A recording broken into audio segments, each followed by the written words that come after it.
As I walked down the aisle, I realized the bride wasn't who I thought she was. The grand doors swung open, the music swelled, and as I took my first step down the aisle, my heart swelled with pure, unadulterated joy. But halfway to the altar, a tiny, almost imperceptible detail caught my eye, and in that instant, my entire future shattered into a million pieces. My name is Michael, I'm 32, and on my wedding day, I realized the woman I was about to marry, Sarah, who was 30, was not who I thought she was at all. We had a whirlwind romance, the kind you read about in books. I met Sarah at a friend's art gallery opening a year and a half ago. She was vibrant, witty, and had a laugh that could light up a room. She told me she was a freelance graphic designer, new to the city, having moved from a small town after a difficult family situation. I was captivated. We fell in love fast and hard, building a life together in a surprisingly short amount of time. Every conversation felt electric, every touch felt like coming home. She was perfect, too perfect, perhaps, in hindsight. The wedding itself was a dream. A beautiful botanical garden, sunlight filtering through the leaves, 100 of our closest friends and family. My best man, David, 32, was beaming at me from the altar, ready with the rings. My sister, Emily, 28, was a bridesmaid, shedding happy tears. I felt like the luckiest man alive. The march began, and the doors opened wide. My gaze immediately flew to the end of the aisle, where my beautiful Sarah stood, radiant in her white gown, a veil delicately covering her face. Her father, Mr. Thompson, a quiet, reserved man I'd only met a handful of times, was by her side, ready to walk her towards me. As she started her slow, graceful walk, a sea of happy faces blurred around me. My eyes were fixed solely on her. The veil, meant to add an air of mystery, instead created a distance I hadn't noticed until that very second. And then, it happened. The veil shifted slightly in a gentle breeze, just for a moment, and I saw it. A tiny, almost invisible scar, barely a centimeter long, just above her left eyebrow. A thin, white line against her skin. My breath hitched. I knew that scar. I knew it intimately, because it wasn't Sarah's scar. It was Jessica's. Jessica, my ex-fiancée, the woman I had been deeply in love with for 5 years, until she tragically died in a car accident 3 years ago. The scar was from a childhood fall, a distinctive mark I'd traced with my finger countless times. It was unique, unmistakable. My heart pounded, a frantic drumbeat against my ribs. It couldn't be. My mind, in a desperate attempt to rationalize, screamed that it was just a coincidence. A trick of the light. A cruel memory playing tricks on me. But a cold, absolute certainty settled in my gut. As she drew closer, walking slowly, gracefully, towards me, every step felt like a hammer blow. My eyes, now hyper-focused, scanned her features. The way she held her head, the slight tilt of her smile, the familiar glint in her eyes, even through the veil. It was all there. The woman walking towards me, the woman I was about to marry, was not Sarah. She was Jessica, my Jessica, who was supposed to be dead. The music, the chatter, the joyful atmosphere, it all faded into a muffled hum. My vision narrowed, only seeing her. My beautiful, ghost-like bride. How could this be? What was happening? Was I dreaming? Was this some elaborate, cruel prank? My mind raced, trying to find a logical explanation for the impossible.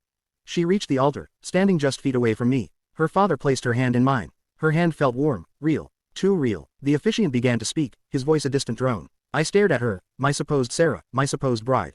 I could feel David, my best man, nudge me gently, probably wondering why I was staring so intensely. I turned to David, my voice a strangled whisper. It's Jessica. David looked at me, utterly confused. What are you talking about, Mike? It's Sarah. But I knew. The scar, the subtle mannerisms, the way her eyes crinkled when she smiled, even beneath the veil. It was Jessica, but how, and why? The officiant paused, waiting for my response. It was time for the vows. Do you, Michael, take this woman, Sarah, to be your lawfully wedded wife? I opened my mouth, but no sound came out. My throat was tight, my chest aching with a mixture of confusion, shock, and a terrifying, unwelcome glimmer of hope. Could it really be her? But if it was, why the lie? Why the new identity? The silence stretched, awkward and profound. The guests began to stir, sensing something was wrong. What would you do in this impossible situation? Do you go through with the wedding, pretending you saw nothing, hoping for answers later? Or do you stop everything, publicly expose the lie, and risk looking like a madman? My gaze locked with hers, still partially obscured by the veil. I knew she could see the confusion, the dawning horror in my eyes. A flicker of something crossed her face, panic, fear, or perhaps, regret. I made a choice, a terrifying, life-altering choice. I can't, I said, my voice barely a whisper, yet it cut through the silence like a gunshot. The entire garden gasped. The officiant looked utterly bewildered. Sarah's father, Mr. Thompson, looked furious, and Sarah herself, her body stiffened. I can't marry you, I repeated, my voice growing stronger, even as my heart shattered. You're not Sarah, she gasped, a soft, choked sound. Mr. Thompson stepped forward, his face contorted with anger. What is the meaning of this, Michael? Are you insane? The meaning, I said, my eyes still fixed on her, is that the woman standing before me is not Sarah. She's Jessica. The words hung in the air, a declaration of the impossible. Jessica, the name, whispered aloud, sent a tremor through the guests. My sister, Emily, let out a small cry. My best man, David, looked from me to her, utterly lost. Sarah, or Jessica, tore off her veil, revealing her face fully. The scar, undeniably, was there. Her eyes, filled with tears and a desperate plea, met mine. It was her, my Jessica, alive. Michael, please, she whispered, her voice raw with emotion. I can explain everything. Her father, Mr. Thompson, grabbed her arm. No, you won't, not now, but it was too late. The secret was out, the wedding was over, the perfect facade had crumbled. The next few hours were a blur of chaos and confrontation. Mr. Thompson tried to usher Sarah away, but I wouldn't let them. My family, stunned, demanded answers. The guests, a mixture of disbelief and morbid curiosity, whispered among themselves. I finally managed to get Jessica, because that's who she was, into a private room, away from the prying eyes. Her parents, Mr. and Mrs.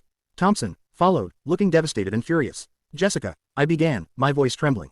How? Why? We thought you were dead. She finally confessed the truth. The car accident 3 years ago was real. She had been driving, lost control, and crashed. The car caught fire. The authorities, based on the burnt remains and dental records, identified the body as hers.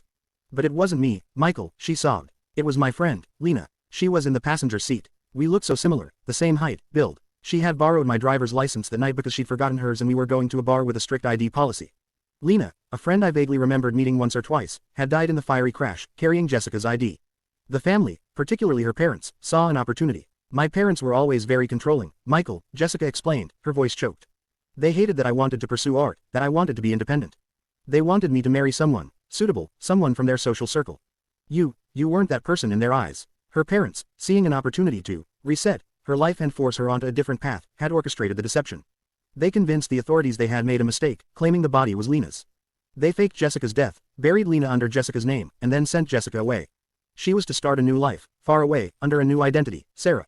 They had essentially tried to erase my Jessica and replace her with their version of a perfect daughter.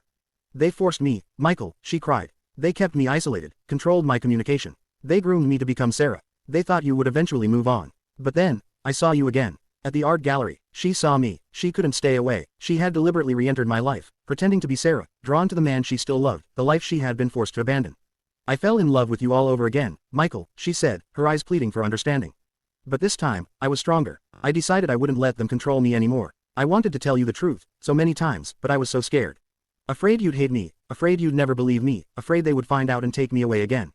Her parents, Mr. and Mrs. Thompson, stood silently throughout her confession, their faces grim. They didn't deny any of it. Their silence was a chilling confirmation of the depth of their deception. What would you do in this unimaginable situation? The woman you loved is alive, but she has been living a lie, complicit in a massive deception. Can you forgive her? Can you trust her again? The pain of her initial death had been excruciating. The joy of finding her alive was immediately overshadowed by the betrayal, the lies, the sheer audacity of her parents' actions. My love for Sarah, the woman I thought she was, evaporated, replaced by a tumultuous mix of emotions for Jessica, joy, anger, confusion, and a profound sense of loss for the life we both could have had. I knew one thing for certain, I couldn't marry Sarah. But could I marry Jessica, a woman who had lived under such a profound lie, even if forced upon her? The wedding was officially called off. The guests dispersed, leaving behind a trail of whispers and unanswered questions. The story became a local sensation, a tragic drama of love, death, and deception. The authorities reopened the case of Lena's death, and Mr. and Mrs. Thompson faced serious legal repercussions for their role in the identity fraud and cover-up. Jessica and I spent weeks, then months, navigating the wreckage. We talked, we cried, we fought. She showed me evidence of her parents' control, the letters she tried to send, the desperate attempts to break free. Slowly, painstakingly, I began to see the terrified young woman she had been, trapped by her powerful, manipulative family. The love was still there, a fragile ember beneath the ashes of betrayal. But trust was the hardest part to rebuild. Every Sarah memory felt like a ghost, a reminder of the elaborate charade. Jessica is free now, truly free, living under her real name.